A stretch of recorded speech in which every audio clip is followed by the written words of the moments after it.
नमस्कार। आज हम बात करने वाले हैं पाकिस्तान के बारे में। पाकिस्तान, जैसे कि आप सभी को पता है कि मध्यस्थता करवा रहा था। किसमें मध्यस्थता करवा रहा था? तो भैया अमेरिका, ईरान, इजराइल का वॉर चल रहा है। इसमें मध्यस्थता की पेशकश करी और उसका जो मोटिव था, खैर भीख मांगने वाला, वो भी पूरा हो गया था।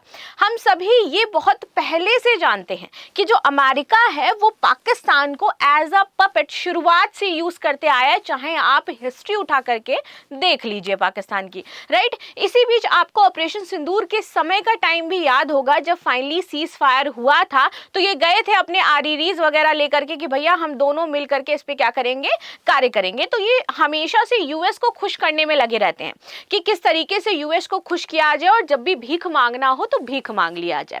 इसी बीच खबर क्या और क्यों हम ये कह रहे हैं कि अब वही पाकिस्तान ईरान के ऊपर हमला करेगा जो कभी मध्यस्थता करवा रहा था, क्योंकि मध्यस्थता तो हुई नहीं। तो अब बात आई है कि ये इस पर हमला करने की तैयारी कर रहे हैं। और ऐसा मैं अपने मन से नहीं कह रही हूं, ना ही सो के उठी और अचानक से आकर के बता दिया।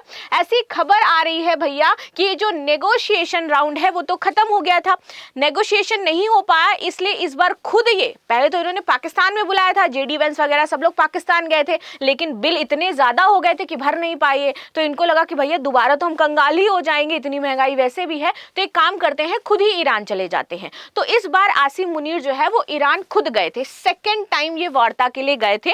2 बार इन्होंने कोशिश करी कि कैसे ना कैसे करके वार्ता करवा दे, क्योंकि इससे क्या है, फायदा इन्हीं को होगा, पैसा इन्हीं को मिलेगा। आप सभी को ये खबर पता ही है कि कुछ दिन पहले ही इनसे जो उधारी थी सऊदी वगैरह ने वो मांगी थी। लेकिन सोचो ये कितना बड़ा भिखारिस्तान है कि जैसे ही उन्होंने उधारी मांगी दोबारा वापस से इसने उनसे और ज्यादा कर्जा ले लिया है। खैर आगे आ जाते हैं और बात कर लेते हैं कि ये जो इन्होंने यहाँ पर विजिट किया था और इसके बाद ये पूरा यहाँ पर निकला था government of Islamic Republic of Iran के द्वारा, that meeting between field marshal Asim Munir, chief of army staff of Pakistan and finance minister Araghchi, इनके बीच में ये मीटिंग हुई थी। अब देखो आगे समझते हैं। तो यहाँ पर अब एक तरफ ये सारी चीजें हो रही हैं, मीटिंग वगैरह फाइनलाइज की जा रही है, बार बार जाकर के मिल रहे हैं, और दूसरी तरफ अमेरिका ने क्या बोला कि हम तो स्ट्रेट ऑफ हॉर्मुज को क्या करेंगे, पूरी तरीके से अब हम ब्लॉक करेंगे। और उन्होंने पूरा, जब ये मीटिंग वगैरह भी चल रही थी, इसी बीच उन्होंने 10 जहाज वहां से वापस कर दिए, जो अलग अलग नेशंस के जहाज थे, गुजरने नहीं दे रहे हैं। अच्छी बात यह है कि यहाँ से इन्होंने इंडिया के जहाजों को अलाउ कर रखा है, बट चाइना के जहाजों को भी 2 बार यहाँ से वापस किया गया है। ठीक है, तो इसी बीच ईरान ने चेतावनी दी थी कि अगर अमेरिका नाकाबंदी नहीं हटाएगा, क्योंकि भाई 10 जहाज वापस चले गए, ऑफ कोर्स एनर्जी क्राइसिस इतनी ज्यादा है, तो वो क्या करेगा, दोबारा से जो गल्फ इलाके हैं वहां पर व्यापार बाधित कर देगा। अब गल्फ इलाकों का व्यापार बाधित करेगा तो आपको सऊदी अरब याद ही होगा, ठीक है, आपको कतर, यूएई जो है वो तो याद ही होगा। इन्होंने एक के साथ कुछ दिन पहले ही अग्रीमेंट साइन किया है, ठीक है। तो पूरा एड़ी चोटी का जोड़ लगाया। खैर भीख तो इनको मिली गई थी।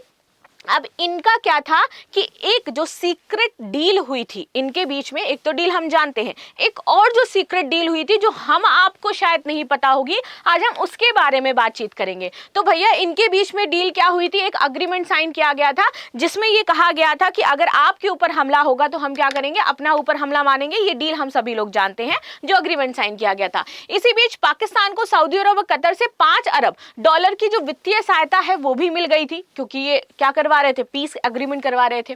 अब ये मदद ऐसे समय आ रही है जब देश को इसी महीने के अंत में यूएई को $3.5 अरब के रुपए चुकाने हैं। तो ये किस कीमत पर रेडी हो गए और ये किस कीमत पर इनको ये पैसा दिया गया कि भैया जो आप है, हम आपसे ऋण नहीं लेंगे, हम आपको और पैसा भी दे देंगे, लेकिन आपको हमारा ये काम करना होगा। दोबारा कोई ना कोई बातचीत अवश्य हुई होगी। और ऐसे ही इन्होंने 13,000 अपनी सेनाएं सऊदीया में नहीं भेजी होंगी। ये है वो रीजन कि इन्होंने पैसे लिए और उसके बाद अपनी 13,000 सेनाएं पाकिस्तान ने सऊदी में भेजी हैं। अब आपको समझ में आया कि क्यों ये पैसा दिया गया। जो वो देश कभी इनसे पैसे मांग रहा था कि चुकाओ, वो इनको और कर्जा दे करके आ गया। रीजन क्या था, यही कि तुम मुझे मिलिट्री सपोर्ट दोगे और यूएस पाकिस्तान के बेसेस यूज करेगा ईरान पर हमला करने के लिए। That is the secret deal. और ये हवाई बातें नहीं है, सीक्रेट डील में ऐसा नहीं कि हम लोग बस हवा में आया मन और उस पर बातचीत करें। There is a proof.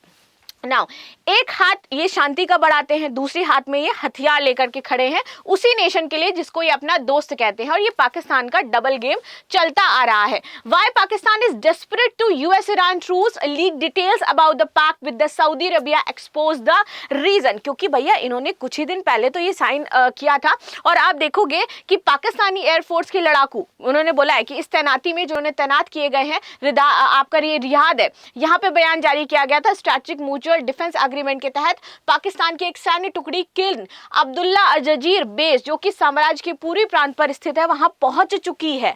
इन्होंने अपने जो फाइटर जेट हैं वो भी भेजे हैं, 13,000 सैनिक भी भेजे हैं। किसके खिलाफ लड़ने के लिए? ईरान के खिलाफ लड़ने के लिए। रीजन क्या था? इन्होंने पैक्ट साइन किया था, ये रीजन था। और ये डबल फेस है पाकिस्तान का, ये आज से नहीं है, ये शुरुआत से डबल फेस रहा है, ठीक है। इसलिए बहुत ही बड़ी चीज हो जाती है यहाँ पर। अब देखो, अब ये जिस हम सीक्रेट पैक्ट की बात करें जो हमें आपको नहीं पता था, तो आपको याद होगा कि एक सीक्रेट जो पैक्ट है वो साइन हुआ था फिलहाल वार्ता के लिए, ठीक है, कि हम लोग बातचीत करेंगे और बातचीत से अगर युद्ध का कुछ आउटकम निकलता है, शांति वार्ता हो जाती है, सीज फायर हो जाता है, तब तो कोई दिक्कत ही नहीं है। और ये कब तक के लिए हुआ था? सिर्फ 21 अप्रैल के लिए हुआ था, सिर्फ 21 अप्रैल तक के लिए। यहाँ पर इस शांति वार्ता को ऑन गोइंग रखने के लिए, बातचीत करने के लिए दोनों देशों में ये गुप्त समझौता हुआ कि 21 अप्रैल तक कोई भी किसी पर हमला नहीं करेगा। ऑल्दो बीच बीच में इजराइल करता रहा, क्योंकि इजराइल डायरेक्टली इन्वॉल्व नहीं था, उसका मोटिव एकदम अलग है, भैया हम किसी की नहीं सुनेंगे, हम खत्म करके रहेंगे, ठीक है। लेकिन यूएस और यहाँ पर जो ईरान था उन्होंने ये 21 अप्रैल तक की शांति वार्ता रखी थी। 21 अप्रैल तक ये कहा गया था कि सऊदी इन सब पर कोई भी हमला नहीं किया जाएगा।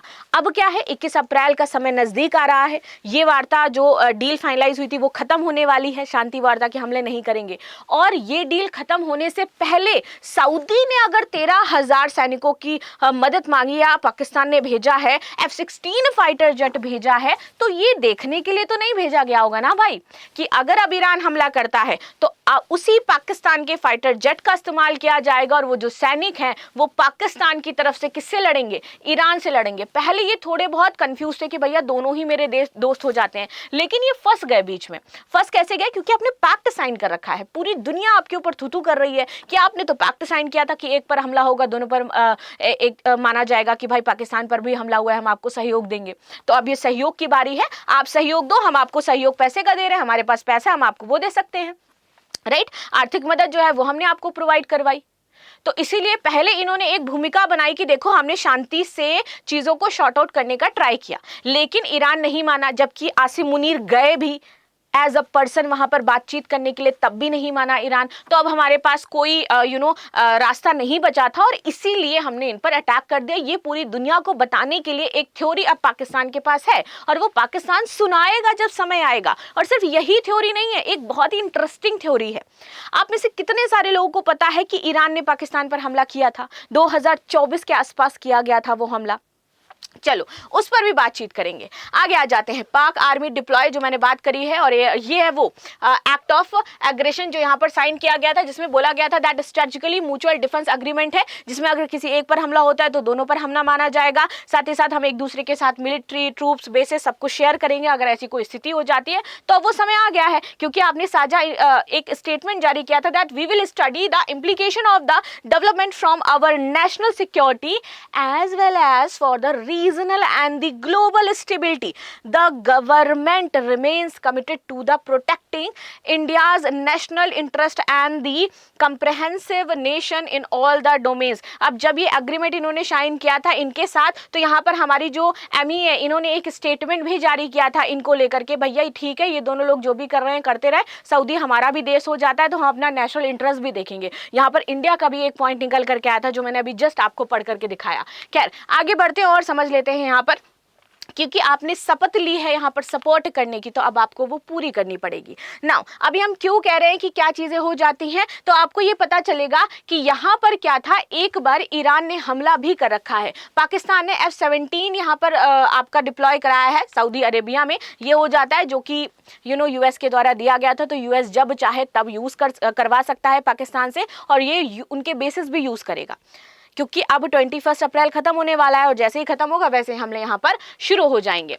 नाउ आगे बात कर लेते हैं और थोड़ा सा समझ लेते हैं। Iran has attack Saudi Arabia आपका जुबली, ये जो आपके पेट्रोकेमिकल कॉम्प्लेक्स हो जाता है IRGC, यहाँ पर किया गया था 7 अप्रैल को। इसके बाद देखो कि कंटिन्यू हमले करते चले आ रहे हैं लेकिन हम लोग शांत बैठे हैं। इससे पहले पाकिस्तान पर यहाँ पर हमला किया गया था 16 जैन को।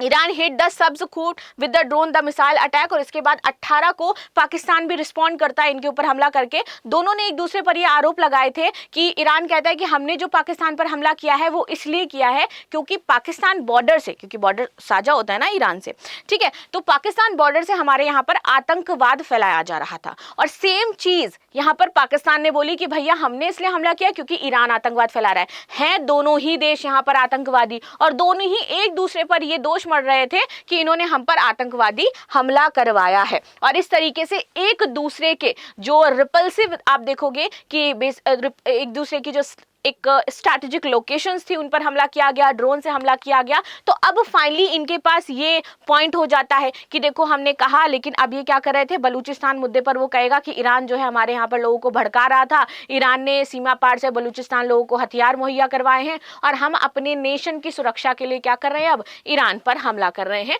और इस तरीके से वो ये बातें यहाँ पर कह देगा। और ये जो पूरा मामला है ये आपका 17 जनवरी 2024 का हो जाता है with the date NDTV world में हमारी ये न्यूज निकल करके आई थी, ठीक है। अब देखो इस तरीके से ये कर रहा है क्योंकि पाकिस्तान वैसे भी कहता रहता है कि जो बलूचिस्तान है वहां पर ईरान जो पीछे से बैकिंग करता है, सपोर्ट करता है, और जब इंडिया की बात आती है तो इंडिया को लेकर के भी कह देता है कि भैया इंडिया जो है वो बलूचिस्तान में उपद्रव फैला रहा है। तो अपने यहाँ पर ये शांति नहीं कर पा रहे हैं, ये दूसरे देशों को ब्लेम करते रहते हैं कि ये इंडिया की वजह से हो रहा है, वो ईरान की वजह से हो रहा है, बाकी बलूचिस्तान तो बलूचिस्तान है ही। अब देखिए यहाँ पर यूज क्या क्या किया जाएगा, तो अब देखो यहाँ पर ये जो क्वेटा बेस है ये यूज किया जाएगा, ग्वादर हो जाता है यहाँ पर, और आपका जहेदान है ये यूज किया जाना है किसके खिलाफ, ईरान के खिलाफ। और इन बेसिस को यूज करेगा कौन, सऊदी अरबिया और US हो जाते हैं, और इसके बदले इनको क्या मिलेगा, वही भीख जो ये मांगते रहते हैं। तो सोचो कैसे पाकिस्तान पर भरोसा किया जा सकता है जो अपने ही मित्र देश के लिए मिलिट्री डिप्लॉय कर रहा है, F-17 fighter jet, J-17 fighter jet भेज रहा है,